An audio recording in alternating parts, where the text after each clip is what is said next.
구원상담 1번째 야고보서 2장 8절 말씀. 너희가 만일 경에 기록한 대로 내 이웃 사랑하기를 내 몸과 같이 하라 하신 최고한 법을 지키면 잘하는 것이거니와.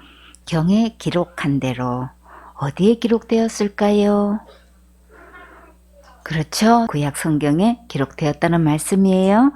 레위기 19장 18절에 원수를 갚지 말며 동포를 원망하지 말며 이웃 사랑하기를 내 몸과 같이 하라. 나는 여호와니라. 원수를 직접 갖지 않고 동포를 원망하지 않고 이웃을 내 몸같이 사랑하면 곧 누구를 사랑하는 것이 될까요? 이웃을 사랑하는 것은 곧 자기 몸을 사랑하는 것과 같아요. 누군가를 계속 미워하고 마음에 칼을 품고 원망하고 있으면 마음에 쓴뿌리가 생겨서 온몸에 독이 되어 돌아다니면서 온갖 병을 유발시켜요. 로마서 13장 10절에 사랑은 이웃에게 악을 행치 아니하나니 그러므로 사랑은 율법의 완성이니라. 꿈나무들, 이 법을 주신 분은 누구신가요? 예수님이시지요. 예수님은 이웃을 사랑하는 법을 온전히 지키셨나요? 어떻게 지키셨나요? 예수님께서 내 죄를 위해 십자가에서 죽으시고 부활하셔서 지옥 갈 내 모든 죄를 영원히 해결해 주심으로 이웃을 내 몸같이 사랑하셨지요.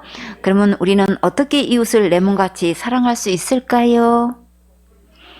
지옥 갈 영혼들에게 이 예수님의 십자가의 사랑을 전해서 천국 가게 하는 것이 이웃을 내 몸과 같이 사랑하는 최고의 법을 이루는 거예요. 야고보서 2장 9절 말씀. 만일 너희가 외모로 사람을 취하면 죄를 짓는 것이니 율법이 너희를 범죄자로 정하리라. 외모는 직책, 용모, 신장, 의관, 교양, 실력 등등을 말하는 것인데 만약에 사람을 외모를 보고 대하면 이것은 율법을 어기는 것이고 죄를 짓는 것이 되는 거예요. 부자들에게만 친절히 하고 아첨한다면 그것은 하나님의 율법을 어기는 것이고 죄를 짓는 거예요. 신명기 1장 17절에 재판은 하나님께 속한 것인즉 너희는 재판의 외모를 보지 말고 귀천을 일반으로 듣고 사람의 낯을 두려워 말 것이며 스스로 결단하기 어려운 일이거든 내게로 돌리라. 내가 들으리라 하였고. 유전, 무죄, 무전, 유죄라는 말이 있지요. 이 말은 다 돈으로 해결한다는 말이에요. 그러나 하나님께서 사람을 대할 때 귀천을 일반으로 듣고 사람의 낯을 두려워 말라고 하셨어요. 법대로 판결하면 권력을 가진 자가 혹시 나중에 보복할 수도 있겠지요. 그래서 사명 붙잡고 두려워하지 말라고 하신 거예요. 신명기 16장 19절에 너는 굽게 판단하지 말며 사람을 외모로 보지 말며 또 뇌물을 받지 말라. 뇌물은 지혜자의 눈을 어둡게 하고 의인의 말을 굽게 하느니라. 사람을 외모로 보고 뇌물을 받아 판단을 굽게 하면 하나님 앞에서 죄를 면치 못해요. 재판관은 항상 사건을 공정하게 판결해야겠지요. 야고보서 2장 10절 말씀. 누구든지 온 율법을 지키다가 그 하나에 거치면 모두 범한 자가 되나니. 하나님의 율법을 열심히 나름대로 지킨다고 힘쓰고 애썼는데 실수로 하나를 범했을 때 성경의 계산 방법은 하나만 범한 것으로 계산하신 게 아니고 율법 모두를 범한 것으로 계산하셔요. 우리가 생각하는 윤리 도덕이나 일반 상식이 기준이 아니고 성경 말씀이 기준이고 법이에요. 그러니까 우리의 고정관념을 빨리 내려놓아야 옳게 분별할 수 있어요. 야고보서 2장 11절 말씀. 간음하지 말라 하시니가 또한 살인하지 말라 하셨은즉 내가 비록 간음하지 아니하여도 살인하면 율법을 범한 자가 되느니라. 이 말씀은 구약에 어디에 나올까요? 출애굽기 20장 13절에 살인하지 말지니라. 이 계명은 10계명 중에 몇 계명인가요? 6계명이지요. 출애굽기 20장 14절에 간음하지 말지니라. 이 계명은 몇 계명인가요? 10계명 중에 7계명이지요. 비록 간음죄는 범치 않았다고 자부하고 있어도 살인죄를 지었다면 똑같이 율법을 다 범한 것이 된다는 말씀이에요. 그래서 우리는 율법 613가지 중에서 어느 계명이든지 범하지 않은 계명이 없는 거예요. 사람의 교훈은 큰 죄 지으면 지옥 간다고 가르치고 있지만 성경 말씀에서는 어떤 계명이든지 범하면 지옥 간다고 하셨어요. 그렇기 때문에 어떤 것 하나 비록 작은 죄라고 하더라도 그 하나를 범하면 율법을 다 범한 거예요. 율법을 범한 자는 작은 죄든 큰 죄든 다 범해서 죽고 심판받고 지옥에 가야 하기 때문에 지옥 갈 죄는 큰 죄, 작은 죄가 없어요. 작은 죄는 회개하면 되고 큰 죄는 지옥 가는 게 절대 아니에요. 다 거짓말이고 속는 거예요. 죄값은 반드시 죽어야 하기 때문에 날마다 회개로 되지 않아요. 그러니까 율법을 범한 것은 우리가 해결할 수 없다는 것을 이제 깨달아야겠지요. 우리는 큰 죄든 작은 죄든 다 범했다는 것을 기억하세요. 마음으로 미워만 해도 성경 말씀에서는 그것을 어떤 죄로 여기시나요? 살인죄로 여기시지요. 요한일서 3장 15절에 그 형제를 미워하는 자마다 살인하는 자니 살인하는 자마다 영생이 그 속에 거하지 아니하는 것을 너희가 아는 바라. 미워만 했어도 하나님께서는 살인한 것으로 계산하시지요. 그러면 여러분은 지금까지 살면서 한 번도 미워하지 않았나요? 미워했지요? 그러면 무슨 죄를 지은 거예요? 살인죄를 지었지요? 그러면 지금까지 몇 번이나 미워했나요? 수도 없이 미워했지요? 수도 없이 미워했으면 그럼 무슨 범인인가요? 연쇄살인범이지요? 그럼 연쇄살인범은 어디 가나요? 감옥에 가서 사형집행 당하지요? 그러면 이런 큰 죄를 지었으면 정말 지옥 갈 수밖에 없는 죄인인 거 맞나요? 맞지요? 우리는 율법을 다 범한 지옥 갈 수밖에 없는 큰 죄인이라는 것을 이제 고백할 수 있겠어요? 하나님 앞에 내가 모든 죄를 지은 죄인이라는 것을 고백하고 예수님을 믿으면 용서받을 수 있어요. 로마서 2장 12절 말씀. 무릇 율법 없이 범죄한 자는 또한 율법 없이 망하고 무릇 율법이 있고 범죄한 자는 율법으로 말미암아 심판을 받으리라. 우리가 살면서 율법을 알고 살았든 모르고 살았든 아무 상관없이 죄를 범하면 심판받게 되고 지옥 가게 돼요. 로마서 2장 13절 말씀. 하나님 앞에서는 율법을 듣는 자가 의인이 아니요 오직 율법을 행하는 자라야 의롭다 하심을 얻으리니. 유대인들은 선택받은 민족이고 율법을 알고 배웠다는 것에 굉장한 우월감과 자부심을 가지고 있어요. 그러나 하나님 앞에서 의인은 율법을 알고 있다고 의인이 되는 것이 아니라 율법을 다 지켜 행해야만 의롭담을 얻을 수 있어요. 그러면 우리가 율법을 얼마나 알고 얼마나 지켜야 의인이 될 수 있을까요? 율법을 다 지켜 행해야만 의롭다함을 얻을 수 있어요. 그러면 우리가 율법을 얼마나 알고 얼마나 지켜야 의인이 될 수 있을까요? 온 율법을 다 알고 다 지켜야만 의롭다함을 받을 수 있어요. 근데 여러분은 이 율법을 다 지킬 수 있나요? 없지요? 그럼 죄인이 맞나요? 죄인 맞지요? 무슨 죄인인가요? 지옥 갈 수밖에 없는 죄인이지요. 로마서 2장 14절 말씀. 율법 없는 이방인이 본성으로 율법의 일을 행할 때는 이 사람은 율법이 없어도 자기가 자기에게 율법이 되나니. 사람에게는 누구나 다 본성이 있지요. 사람은 본디부터 가진 성질이 있고 사물이나 현상도 본디부터 있는 고유의 특성이 있어요. 그래서 율법이 있든 없든 사람의 본성이 그 속에서 자기가 한 행동에 대해 말해주고 있어서 자기가 자기에게 율법이 된다는 거예요. 너 그렇게 심하게 말하면 안 되잖아. 꼭 그렇게 아프게 말해야 돼? 이렇게 자기가 자기에게 책망도 했다가 칭찬도 했다가 스스로 주고받는 말들이 있지요. 그래서 상대방이 말 안 해도 자신이 심하게 말했다고 생각이 들 때가 있지요. 로마서 2장 15절 말씀. 이런 이들은 그 양심이 증거가 되어 그 생각들이 서로 혹은 송사하며 혹은 변명하여 그 마음에 새긴 율법의 행위를 나타내느니라. 비록 이방인들은 글로 쓰여진 하나님의 율법을 알지 못한다 하더라도 그 마음속에는 옳고 그른 일을 분별할 수 있는 양심이 있어요. 그들이 양심의 가책을 받거나 위로를 받는 것은 다 그 때문이에요.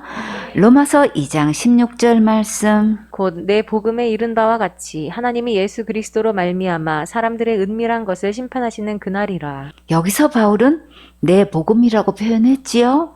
이 말 뜻은 내가 전하는 복음대로라는 말씀이에요. 각자가 전하는 복음이 나름대로 있지요. 참 복음을 전하고 있든 다른 복음을 전하고 있든 자기가 전하고 있는 복음이 있어요. 곧 내 복음에 이른 바와 같이 바울이 평소에 늘 전했던 것과 같이 이 말씀을 전한다는 뜻이에요. 우리는 기록된 성경 말씀대로 오직 예수님의 십자가의 은혜의 복음을 전해야겠지요. 우리가 양심의 가책을 받아도 숨기고 있고 안 그런 척하고 양심을 속이고 시침이 뚝 뗄 때도 있지요. 그러나 은밀하게 행한 모든 것을 심판받는 그날에 밝히 드러내어 낱낱이 형벌 받게 돼요. 그러니까 이제 우리는 하나님께 죄인임을 고백해야겠지요. 우리가 진짜 자백해야 할 죄는 무엇인가요? 기록된 성경 말씀대로 예수님을 믿지 않는 것을 고백해야겠지요. 요한복음 16장 9절에 죄에 대하여라 함은 저희가 나를 믿지 아니함이요. 꿈나무들 믿지 않는 죄는 어디 갈 죄인가요?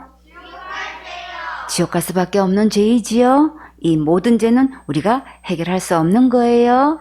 왜 그럴까요? 죄의 삭은 사망이기 때문에 우리가 할 수 없는 거지요. 그러면 누가 이 죄 문제를 해결할 수 있을까요? 예수님께서 해결해 주셨지요. 어떻게 해결해 주셨나요? 다 같이 예수님께서 내 죄를 위해 십자가에서 죽으시고 부활하셔서 지옥 갈 내 모든 죄를 영원히 해결해 주셨지요. 그래서 이제는 율법을 범해서 지옥 가는 것이 아니고 지옥 갈 내 모든 죄를 영원히 용서하신 예수님을 안 믿어서 지옥 가는 거예요. 예수님께서 이루어 놓으신 구원은 영원한 구원이에요. 그래서 한번 받은 구원은 절대 잃어버리거나 빼앗기지 않아요. 그것은 하나님의 크신 손으로 영원토록 지켜보호하시기 때문이에요. 생손의 식구들은 모두 이 영원한 구원의 선물을 받고 다 같이 천국 가셔야겠지요. 레위기 4장 1절 말씀. 여호와께서 모세에게 일러 가라사대 주님께서 모세에게 들려주시는 이 말씀을 오늘 내게 들려주시는 말씀으로 들으면 진짜 복이 있어요. 레위기 4장 2절 말씀. 이스라엘 자손에게 고하여 이르라 누구든지 여호와의 금령 중 하나라도 그릇 범하였으되 하나님의 종이 하나님으로부터 전할 말씀을 받는다는 것은 정말 가장 큰 축복이지요. 여기서 금령은 어떤 행위를 하지 못하게 하는 법의 명령, 즉 금지하는 법을 말해요. 누구든지 하지 말라고 하시는 금령을 범했을 때 어떻게 하면 용서받을 수 있는지를 잘 들어보세요. 레위기 4장 3절 말씀. 만일 기름 부음을 받은 제사장이 범죄하여 백성으로 죄어를 입게 하였으면 그 범한 죄를 인하여 흠없는 수송아지로 속죄 제물을 삼아 여호와께 드릴지니 제일 먼저 기름 부음을 받은 제사장들에 대해 말씀하셨지요. 하나님께서는 백성들 앞에서 지도자들이 먼저 이 문제를 해결받도록 하셨어요. 하나님께 특별히 부름을 받아 사역하다가 범죄하게 되면 어떻게 될까요? 백성들이 그 제어를 받게 된다고 하셨지요. 제어는 죄악에 대한 재앙을 말해요. 기름 부음 받은 제사장이 죄를 범했는데 왜 백성들이 그 재앙을 받아야 할까요? 좋은 일이든 나쁜 일이든 지도자가 한 일에 대한 영향은 백성들이 직접 그 얼을 받게 돼요. 그래서 영적 지도자를 위해 항상 기도가 필요하겠지요. 우리는 누구나 실수할 수 있는데 이렇게 재앙을 받게 되면 정말 너무나 당황스럽겠지요. 그러면 이 문제를 하나님께서 어떻게 해결하셨을까요? 그 범한 죄를 인하여 흠 없는 수송아지로 속죄 제물을 삼아 여호와께 드릴지니 제사장이 지은 죄값으로 수송아지가 대신 죽게 되었지요. 수송아지는 지금 얼마나 할까요? 한우 한 마리 최고 값으로 7천만 원을 받았다고 하는데 송아지는 400만 원 정도는 받았다고 해요. 이렇게 금령 중 하나만 범해도 적어도 몇백만 원이 자동 이체되겠지요. 지도자는 그만큼 대가가 더 크게 지불되지요. 기름 부음을 받은 제사장은 그 시대에 누구였을까요? 출애굽기 28장 41절에 너는 그것들로 내 형 아론과 그와 함께한 그 아들들에게 입히고 그들에게 기름을 부어 위임하고 거룩하게 하여 그들로 제사장 직분을 내게 행하게 할지며 기름 부음 받은 제사장의 범죄로 인한 재앙을 그 백성이 받게 된다는 게 참 가슴 아프죠. 지금의 교회로 말하면 목사님들이 범하는 죄로 교인들에게 재앙이 내린다는 뜻이에요. 목사님들이 공통적으로 범하는 최고로 심각한 죄는 무엇일까요? 다른 복음, 다른 예수를 전해서 다른 믿음으로 지옥 가게 하는 거지요. 그 재열이 교인들에게 내려진다는 것보다 더 큰 비극이 없지요. 천국 가려고 예수님 믿고 교회 다녔는데 그 믿음으로는 지옥 갈 수밖에 없다는 게 정말 큰 충격이지요. 예수님께서 구원 받으려면 누구를 제일 먼저 조심하라고 하셨나요? 목사를 삼가하고 주의하라고 신신당부하셨지요. 마태복음 7장 15절에 거짓 선지자들을 삼가라. 양의 옷을 입고 너희에게 나아오나 속에는 노략질하는 일이라. 겉으로는 목사의 직분을 가지고 목회한다고 하는데 속에는 영혼들을 배나 지옥 착시 만들고 있으니까 정말 듣는 것 조심해야겠지요. 그래서 우리는 오직 기록된 성경 말씀대로 모든 죄를 영원히 용서하신 진짜 예수님을 믿어야 해요. 또 기름 부음 받은 왕이 범죄했을 때도 백성들이 그 제어를 당하는 것을 볼 수가 있어요. 사무엘하 24장 10절에 다윗이 인구수를 조사한 후에 그 마음에 자책하고 여호와께 아뢰되 내가 이 일을 행함으로 큰 죄를 범하였나이다. 여호와여 이제 간구하옵나니 종의 죄를 사하여 주옵소서. 내가 심히 미련하게 행하였나이다 하니라. 다윗은 왜 갑자기 인구조사를 하고 싶었을까요? 인구조사한 것이 하나님 앞에 죄가 되어서 큰 죄를 범했다고 용서해 달라고 간절히 기도했어요. 사람은 외모를 보기 때문에 숫자에 많은 영향을 받게 돼요. 교인이 몇 명이냐에 그 숫자 앞에 다 압도되고 영향을 받게 되지요. 이 숫자 앞에 하나님을 자랑하고 하나님만 의지하는 것이 아니라 숫자를 자랑하고 숫자를 의지하게 돼요. 출애굽기 23장 2절에 다수를 따라 악을 행하지 말며 송사의 다수를 따라 부정당한 증거를 하지 말며 우리는 숫자가 많은 것으로 기준 삼고 하나님의 말씀을 따르지 않는 경우가 너무나 많아요. 마태복음 7장 13절에 좁은 문으로 들어가라. 멸망으로 인도하는 문은 크고 그 길이 넓어 그리로 들어가는 자가 많고 생명으로 인도하는 문은 좁고 길이 협착하여 찾는 이가 적음이니라. 천국으로 가는 숫자는 너무나 적어서 그리로 가는 자가 별로 없고 지옥으로 가는 자는 너무나 많아서 그 길로 가는 길은 넓다고 하셨어요. 이렇게 하나님의 말씀은 온데간데 없고 세상 숫자를 따라가는 경우가 너무나 많아요.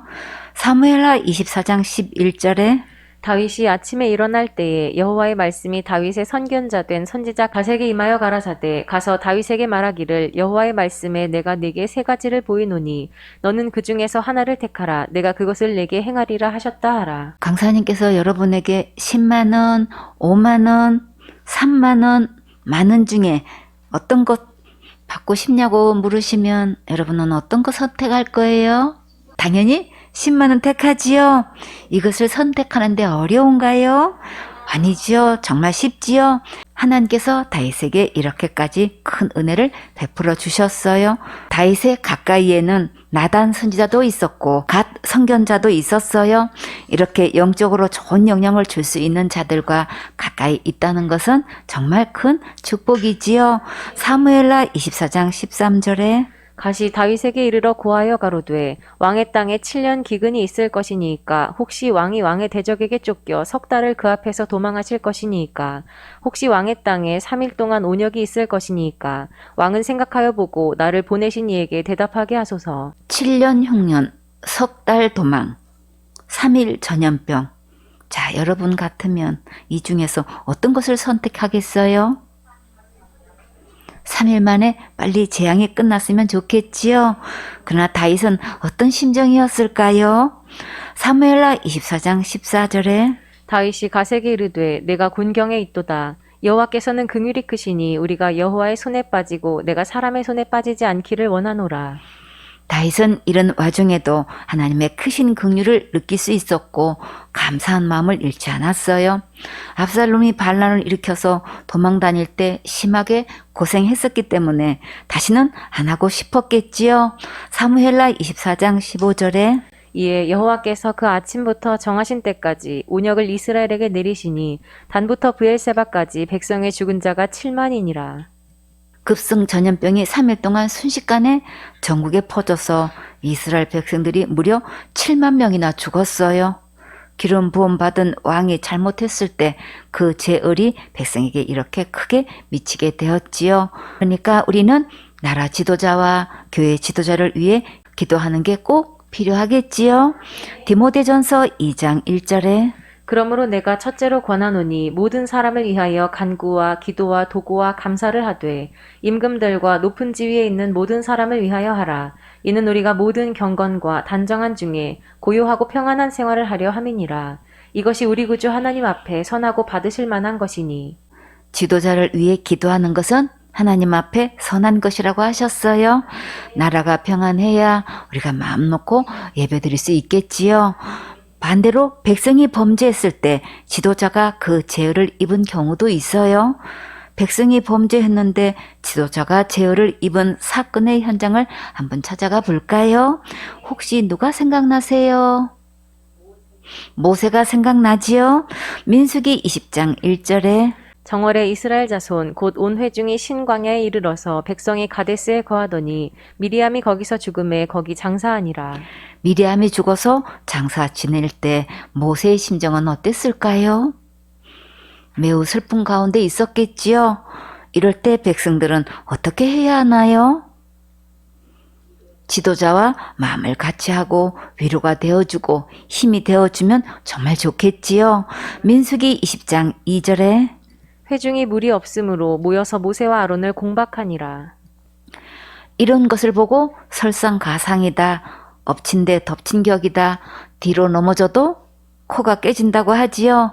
어려움이 한꺼번에 몰아칠 때는 어떻게 해야 할까요? 한꺼번에 능히 해결하실 예수님만 바라보아야겠지요.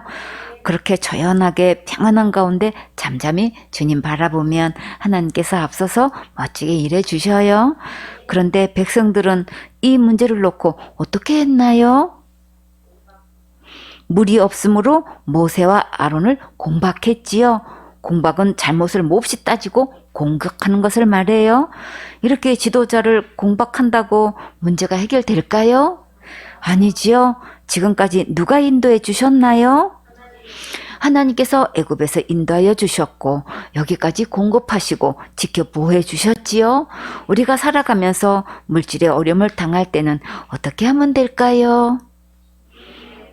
회중이 모여서 지도자를 공박할 게 아니라 하나님께 나와서 간절한 마음으로 예배드려야지요. 지금까지 풍성하게 공급해 주신 하나님을 믿고 간절하게 중심으로 예배드리면 놀랍게 역사해 주셔요. 민수기 20장 3절에 백성이 모세와 다투어 말하여 가로되 우리 형제들이 여호와 앞에서 죽을 때에 우리도 죽었더면 좋을 뻔하였도다. 우리는 어려울 때일수록 어떤 말을 해야 할까요? 예쁘게 말해야지요. 여기서 형제들이 하나님 앞에서 어떻게 하다가 죽었나요? 어려움을 만날 때마다 지도자와 하나님을 원망하고 불평하고 함부로 말하다가 죽임을 당했지요. 근데 회중들이 그들처럼 진작 죽었으면 좋겠다고 했지요. 그러면 어떻게 될까요? 말이 기도라고 했어요. 그 입에서 나온 그 말 그대로 응답이 돼요. 그러니 이렇게 함부로 말하면 정말 큰일 나겠지요. 이런 환경들을 통해서 오직 예수님만 의지하고 예수님만 바라보라고 훈련하시는 거예요. 어려움을 만날수록 우리는 하나님께 중심을 드리고 예배 성공해야겠지요. 그러면 가장 신속하고 놀랍고 멋지게 응답해 주셔요. 민수기 20장 4절에 너희가 어찌하여 여호와의 총회를 이 광야로 인도하여 올려서 우리와 우리 짐승으로 다 여기서 죽게 하느냐. 지금 회중들이 모세와 아론에게 뭐라고 호칭했나요? 너희라고 했지요. 하나님께서 세우신 영적 지도자에게 이렇게 함부로 나오는 것은 이미 선을 넘은 거지요. 이런 상태에서는 온전한 대화가 될 수 없겠지요. 출애굽할 때 하나님께서 놀라운 기적을 베푸시고 인도해 주셨는데 이들의 말 속에는 지금까지 인도하신 하나님은 전혀 없고 이 모든 것에 대해 모세와 아론이 백성과 가축들을 이 광야에서 다 죽인다고 원망했어요. 여기서 누가 잘했고 못했고를 떠나서 이렇게 모세에게 원망한다고 문제가 해결되는 것은 아니지요. 그러면 이럴 때는 어떻게 해야 하나요? 하나님께 나와서 중심으로 예배드려야지요. 지금까지 모든 것을 해결하신 하나님께 감사드리고 지금 당면한 문제도 얼마든지 해결하실 수 있으신 전능하신 하나님께 아뢰면 멋지게 해결해 주셔요. 하나님께서 이런 환경을 통해 믿음의 큰 그릇으로 만들어 가시는 거예요. 이럴 때일수록 예쁘게 말하세요. 믿음의 말, 소망의 말, 위로의 말, 격려의 말, 긍정적인 말로 예쁘게 말하세요. 하나님께서 다 좋게 해 주실 거니까 걱정하지 말고 끝까지 주님 바라보세요. 5분 전 하나님께서 멋지게 해결해 주실 거니까 끝까지 예배 성공하세요. 이런 일을 통해서 주님께서 깨끗하게 해주시고 겸손하게 해주시고 아름답게 성장하게 해주시니까 조금만 더 인내하세요. 우리 하나님은 좋으신 하나님, 사랑이 많으신 하나님, 긍휼이 많으신 하나님, 인자하신 하나님, 최고로 멋지신 하나님, 무에서 유를 창조하시는 전능하신 하나님, 영원한 내 편이 되시는 하나님, 언제나 나를 도와주시는 하나님, 목적을 두고 훈련하시는 하나님이세요. 이 하나님께 오늘도 예배드리면 가장 큰 은혜를 내려주셔요. 오늘 회중들이 모세에게 어떻게 원망했는지 볼까요? 민수기 20장 5절에 너희가 어찌하여 우리를 애굽에서 나오게 하여 이 악한 곳으로 인도하였느냐? 이곳에는 파종할 곳이 없고 무화과도 없고 포도도 없고 석류도 없고 마실 물도 없도다. 진짜 실력 있는 사람은 어떤 사람인가요? 있는 것을 찾아내는 자가 진짜 실력 있는 자예요. 이렇게 없다고 불평하지 말고 어떻게 하면 될까요? 다 같이 주님 주세요. 만나도 주시는 하나님, 매출하기도 주시는 하나님, 생수도 주시는 하나님께서 무화과도 주시고 포도도 주시고 석류도 얼마든지 주실 수 있으시지요. 그러니까 이제부터 먹고 싶은 것 있으면 예쁘게 말하세요. 다시 한번 다 같이 주님 주세요. 주님은 이렇게 예쁘게 말하면 너무나 좋아하셔요. 크게 기뻐하시고 우리의 필요를 풍성히 공급해 주셔요. 민수기 20장 6절에 모세와 아론이 총회 앞을 떠나 회막문에 이르러 엎드리매 여호와의 영광이 그들에게 나타나며 모세와 아론은 이 모든 것을 해결할 수 없지요. 그러면 어떻게 하면 될까요? 하나님께 패스하면 되지요.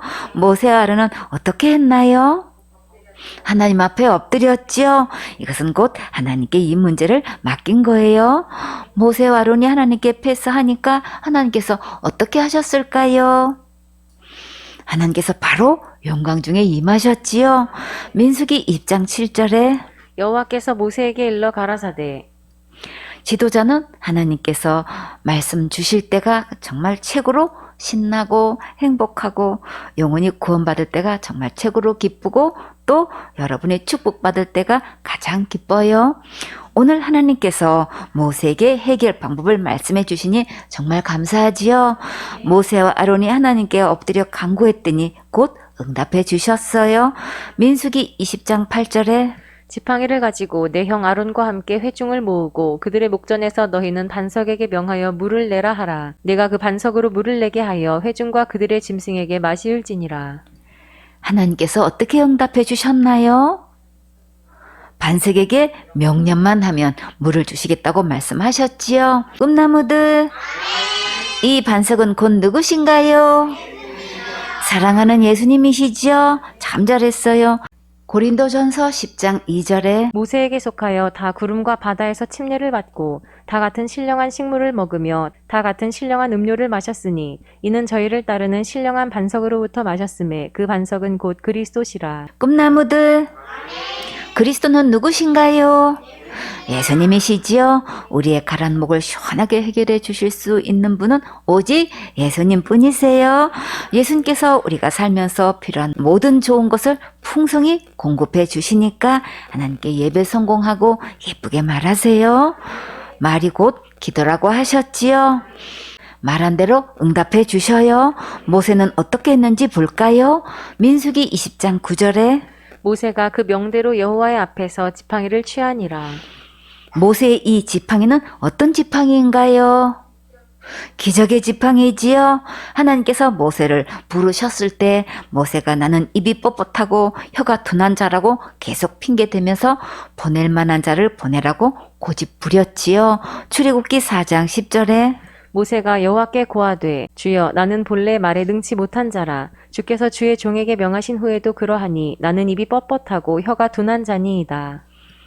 모세가 계속 고집 부리니까 하나님께서 진노하시고 말 잘하는 형 아론을 대신 말하는 자로 세우셨어요. 출애굽기 4장 2절에 여호와께서 그에게 이르시되 내 손에 있는 것이 무엇이냐 그가 가로되 지팡이니이다.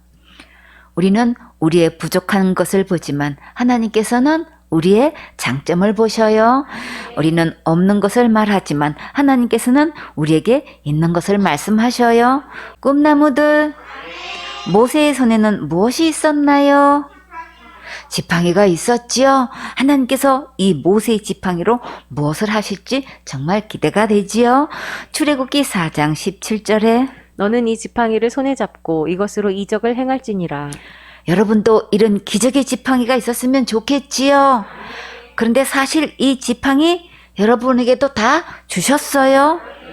정말일까? 정말 우리에게도 기적의 지팡이를 주셨을까요? 요한복음 15장 7절에 너희가 내 안에 거하고 내 말이 너희 안에 거하면 무엇이든지 원하는 대로 구하라. 그리하면 이루리라. 예수님 안에 있으면 무엇이든지 구하면 다 주신다고 약속하셨지요. 예수님의 기적의 지팡이를 오늘부터 많이 사용하세요. 출애굽기 4장 20절에 모세가 그 아내와 아들들을 나귀에 태우고 애굽으로 돌아가는데 하나님의 지팡이를 손에 잡았더라. 오늘 이 하나님의 지팡이로 기적을 행할 때가 왔어요. 어떻게 사용했는지 한번 자세히 들어보세요.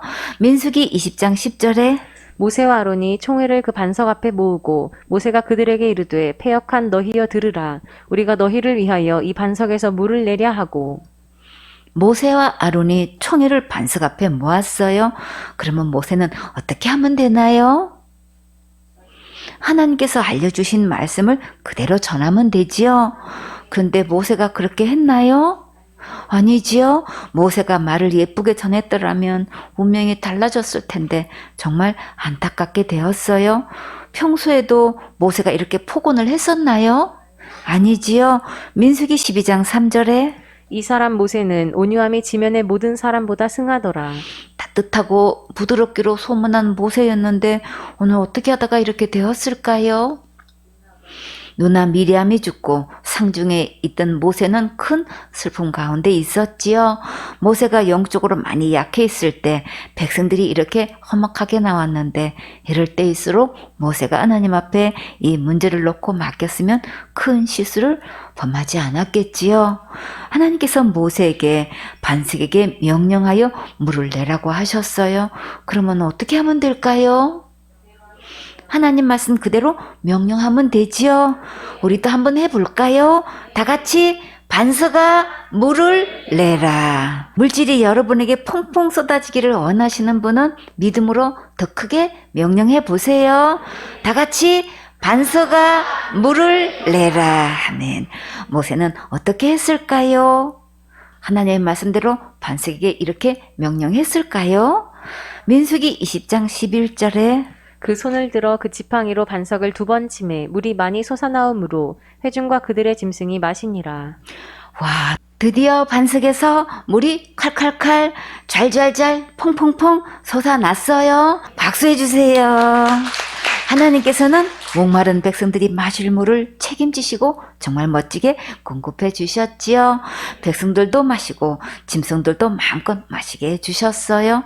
정말 좋으신 주님, 전능하신 주님 맞지요? 정말 너무나 감사하지요? 근데 하나님께서 반석에게 명령하라고 하셨는데 모세가 그대로 했었나요? 모세가 반석을 2번씩이나 쳤지요. 모세가 왜 그랬을까요? 하나님께서 모세의 이 문제를 어떻게 다루셨을까요?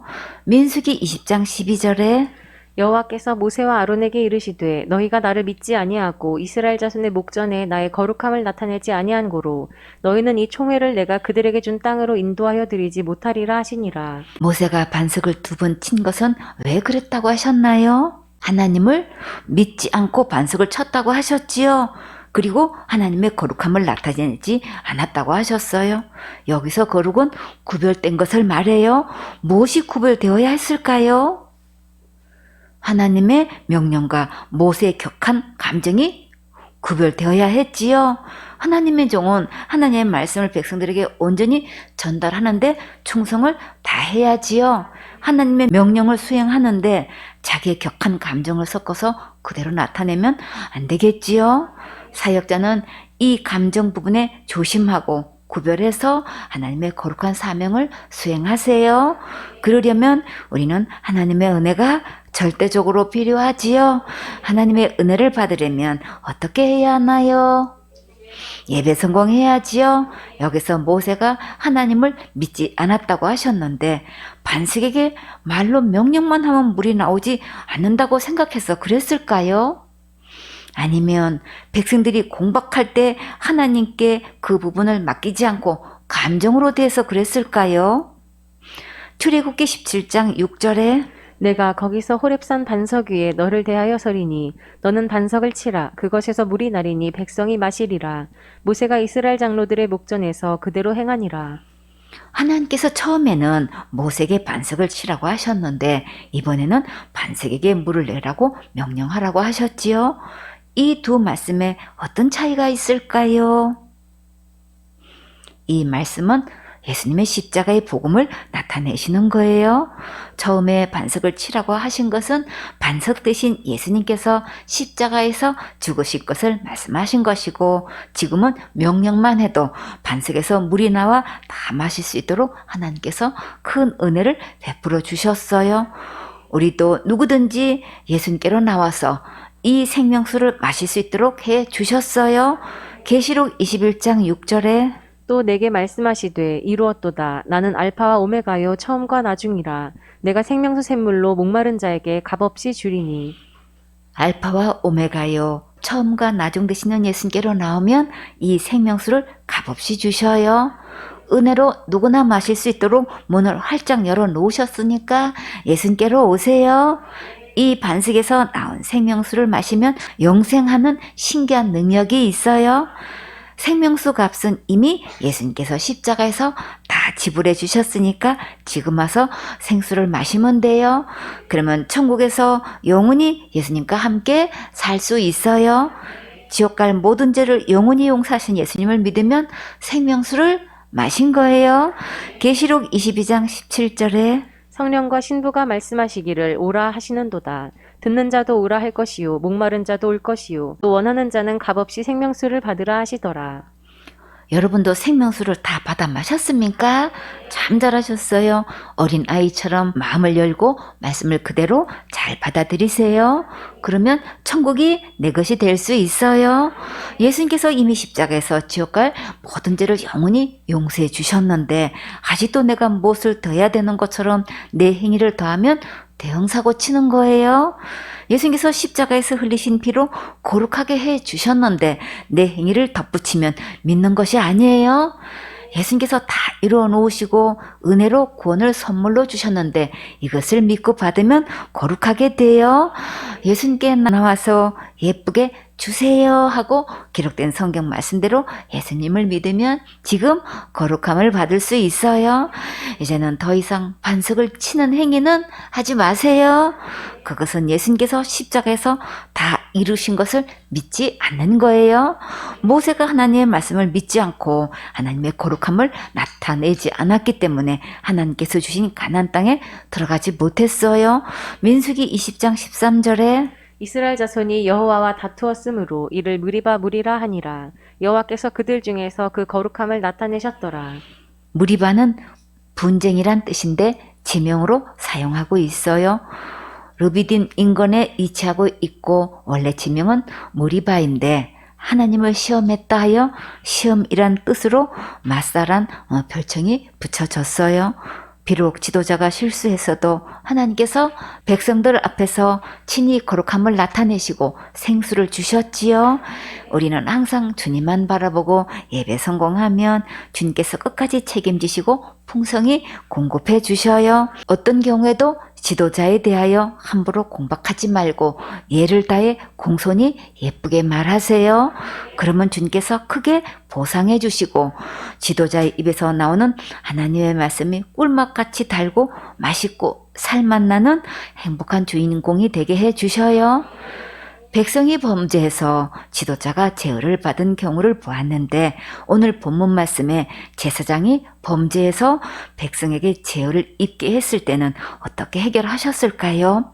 레위기 4장 3절에 만일 기름 부음을 받은 제사장이 범죄하여 백성으로 죄를 입게 하였으면 그 범한 죄를 인하여 흠없는 수송아지로 속죄 제물을 삼아 여호와께 드릴지니 우리는 어떤 직분을 가지고 어떤 위치에 있어도 누구나 다 범죄할 수밖에 없지요.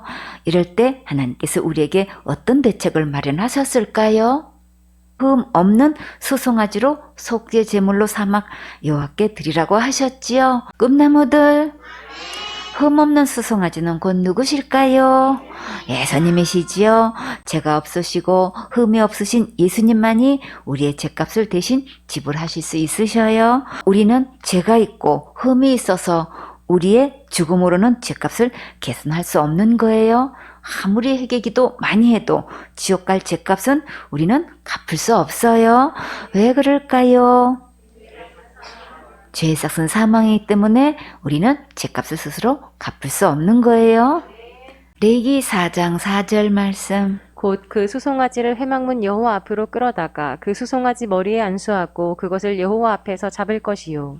죄는 하나님께 지은 거니까 하나님 앞에서 계산해야겠지요. 머리에 안수하는 것은 어떤 의미가 있을까요? 내가 지은 죄가 수송아지에게 넘어가는 거예요. 그럼 이제 누가 그 벌을 받게 되나요? 수송아지가 대신 벌을 받아 죽게 되지요. 이와 같이 우리의 죄가 예수님께 넘어가서 예수님께서 십자가에서 대신 벌 받으신 거예요. 마태복음 3장 13절에 이때에 예수께서 갈릴리로서 요단강에 이르러 요한에게 침례를 받으려 하신대 요한이 말려 가로되 내가 당신에게 침례를 받아야 할 터인데 당신이 내게로 오시나이까. 예수께서 대답하여 가라사대 이제 허락하라. 우리가 이와 같이 하여 모든 의의를 이루는 것이 합당하니라 하신대 이에 요한이 허락하는지라. 예수님께서 침례를 받으실 때 온 세상 죄가 다 예수님께로 넘어갔어요. 온 세상 죄가 넘어갈 때 누구 죄도 넘어갔을까요? 내 죄도 넘어갔지요. 요한복음 1장 29절에 이튿날 요한이 예수께서 자기에게 나아오심을 보고 가로되 보라 세상 죄를 지고 가는 하나님의 어린 양이로다. 예수님께서 내 모든 죄를 지고 가신 것을 믿는 자는 죄 때문에 지옥 갈까봐 고민하지 않아요. 날마다 지는 죄 때문에 지옥 갈까봐 날마다 회개하지 않아요. 영원한 속죄를 받은 하나님의 자녀가 관계 회복을 위해서 기도하는 것과는 차원이 완전히 달라요. 중요한 것은 예수님께서 지옥 갈 내 모든 죄를 영원히 다 지고 가셨으니까 이 예수님을 믿으세요. 마태복음 3장 16절에 예수께서 침례를 받으시고 곧 물에서 올라오실새 하늘이 열리고 하나님의 성령이 비둘기같이 내려 자기 위에 임하심을 보시더니 예수님께서 물에 잠기신 것은 죽음을 뜻하고 물에서 올라오신 것은 부활을 뜻해요. 예수님께서 물에서 올라오실 때 하늘이 열렸지요. 누구든지 예수님을 믿으면 천국 갈 수 있도록 천국 문을 활짝 열어놓으셨어요. 하나님의 성령이 비둘기같이 내려 예수님 위에 임하셨어요. 예수님께서 내 죄를 위해 십자가에서 죽으시고 부활하셔서 지옥 갈래의 모든 죄를 영원히 용서하신 것을 믿으면 성령이 비둘기같이 내 마음에 임하셔요. 비둘기는 평화를 상징하지요.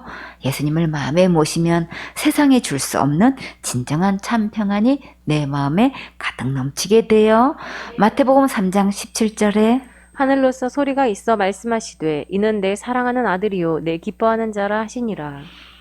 예수님이 하나님의 아들이시면 예수님은 곧 하나님이세요. 예수님을 마음에 믿으면 나도 하나님의 자녀가 되고 하나님의 큰 기쁨이 되는 거예요. 자, 그러면 여러분은 하나님의 자녀가 되었습니까? 하나님의 자녀는 믿음으로 되는 거예요. 레위기 4장 4절에 곧 그 수송아지를 회막문 여호와 앞으로 끌어다가 그 수송아지 머리에 안수하고 그것을 여호와 앞에서 잡을 것이요. 수송아지 머리에 안수할 때 제사장의 죄가 다 넘어갔어요.